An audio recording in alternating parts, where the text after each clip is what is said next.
Sir 20 अप्रैल में जो आने वाला ब्रिगेड सभा है उसके बारे में आप क्या बोलना चाहते हैं?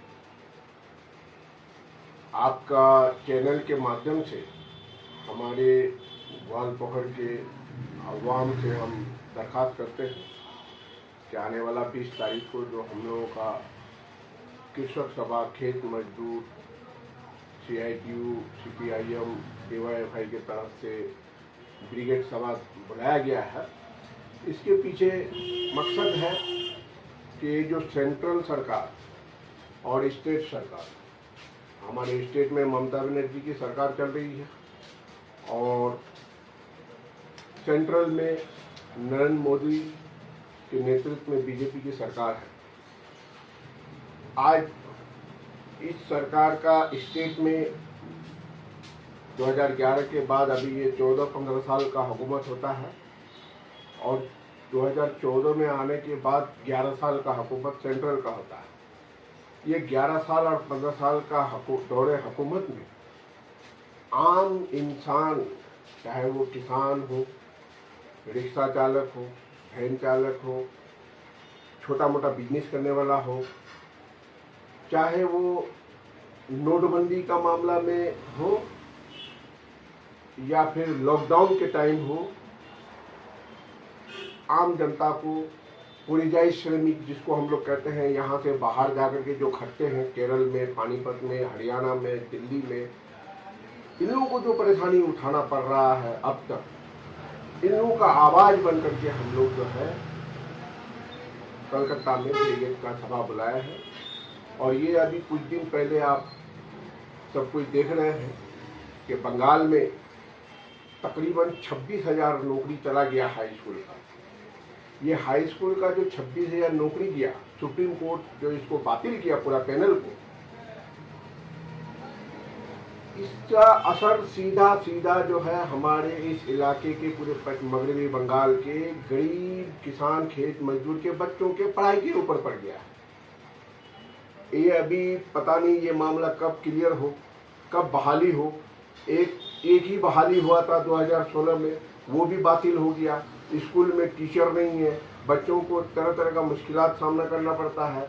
जो अमीर आदमी है वो अपने बच्चों को तो बाहर भेज देते हैं, गरीब आदमी को अपने घर के बगल में जो हाई स्कूल जो दिया हुआ है उस स्कूल में आज टीचर नहीं है और उसका पढ़ाई में असर पड़ता है। इसका जवाब कौन देगा? ये जवाब मांगने के लिए ब्रिगेड बुलाया गया है। और बहुत सारा मामला है कि किसान अपना फसल का दाम सही नहीं पाता है। अभी कुछ दिन पहले वक़्फ़ बिल को पास करने के लिए बीजेपी सरकार जिस तरह से तोड़ जोड़ लगाया, पूरा दिन भर और रात 2 बजे तक संसद को चलाया और पूरा गांव, पूरा हिंदुस्तान का पब्लिक को उस तरफ ध्यान लेके चला गया और दूसरे दिन पता चलता है कि गैस का दाम 50 रुपया बढ़ा दिया, पेट्रोल और डीजल का दाम 2 रुपया करके बड़ा महंगा कर दिया। ये किसके ऊपर पड़ा? ये तो पूरे हिंदुस्तानी के ऊपर पड़ा, चाहे वो हिंदू हो चाहे वो मुसलमान हो। इस महंगाई का जो बोझ उठाना पड़ेगा गरीब आदमी को, इसका आवाज़ बन करके हम लोग ब्रिगेड का सभा 20 तारीख को कर रहे हैं। साथ ही साथ ये 26,000 नौकरी जो दिया, तो बीजेपी का नेता लोग बोलता है, बंगाल का जो बीजेपी का अपोजिशन का नेता है वो बोलता है कि हम 26 में अगर सरकार में आएंगे तो ये मामला क्लियर कर देंगे। उसके बाद और क्या बोलता है कि ये कैबिनेट को ही जेल के अंदर डाल देना चाहिए। हम सब यहाँ भी एक सवाल रखना चाहते हैं कि हाँ, TMC सरकार तो घोटाला किया है, पैसा लेकर के नौकरी दिया है, योग्य अयोग्य के झमेला में जो है सुप्रीम कोर्ट बार बार मौका दिया लेकिन ये लिस्ट जमा नहीं किया, जिसकी वजह से बातिल कर दिया। लेकिन ये 2016 का पैनल जब हुआ था बहाली, उस वक्त ये बीजेपी का नेता तृणमूल का मंत्री था और 2 डिस्ट्रिक्ट का इंचार्ज था। उस वक्त तो पैसा लेकर के घोटाला किया ये, और अभी बीजेपी में आकर के लंबा लंबा डायलॉग मारता है। और चार्जशीट में भी देखा गया कि चार्जशीट में जो जमा किया गया है कोर्ट में, उसमें देखा गया है कि दिव्येंदु सेन, ममता वाला, भारती घोष, ये जो बीजेपी का नेता है, इसके सिफारिश में नौकरी हुआ है। जो अभी बातिल हुआ। तो इससे पता चलता है कि ये बीजेपी और टीएमसी दोनों मिल करके ये टीचर का जो बहाली हुआ था इस घोटाला में शामिल है। और आज ये दोनों जो है अपना पहलू बचाने के लिए इस तरह का बोलता है। जब 2016 में बहाली हुआ था उस वक्त करीब करीब 25-26 लाख एग्जाम में बैठा था। गरीब किसान मजदूर का बेटा पर बैठा था एग्जाम में मेहनत करके, उसके पास पैसा नहीं था, वो नहीं पाया।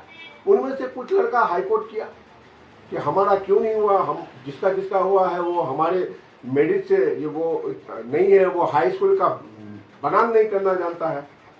उन्हीं लोगों का केस जो है हमारा विकास रंजन भट्टाचार्य का टीम, हमारा सीपीएम का जो राज्यसभा का एमपी है, वो केस को लड़ा। अभी आप देख रहे होंगे कि टीवी में मीडिया में ममता बनर्जी बार बार सीपीएम का नाम ले रही है, जो कि वो खुद कुछ दिन पहले बोलती थी कि सीपीएम बंगाल में नहीं है।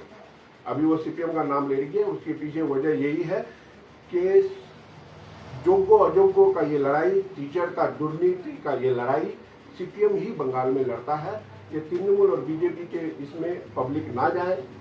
आने वाला बंगाल को फिर सुधारना है तो सीपीएम का ही साथ देना होगा। ये सारा बहुत सारा मामला है जिसको लेकर के हम लोग जमायत कर रहे हैं आने वाला 20 तारीख को। और तमाम ग्वालपहर वासियों से हमारा गुजारिश है कि 20 तारीख को चलिए ग्वालपहर से और इस सभा को हम लोग कामयाब करें। बहुत बहुत शुक्रिया।